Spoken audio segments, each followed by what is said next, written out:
Баршаңызға қайырлы күн. Сіздермен бүгін медовик яғни балды торт рецептімен бөлісемін.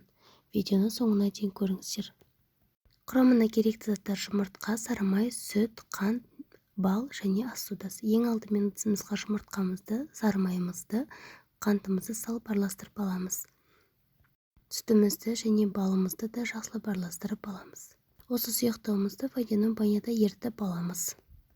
Араластыра отыра ас содасын қосамыз және де жақсылап араластырып аламыз. Жылы болған кезде дайын тұрған ұнымызды қосып қамыр жасап аламыз. Міне қамырымыз дайын болды. Енді тоңазытқышқа 3 сағатқа қойып аламыз.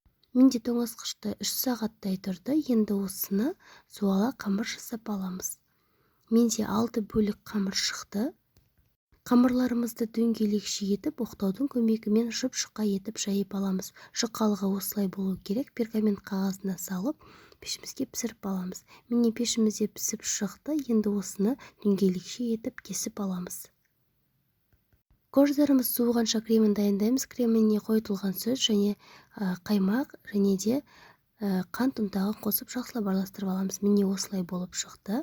Енді суыған қождарымызды, кремімізді жағып аламыз.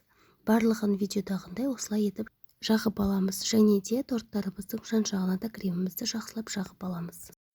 Алдын ала торттарымыздың шеттерінен қалып кеткен қамырларымызды ұсақтап блендерден өткізіп алып, торттарымыздың бетіне жағып аламыз.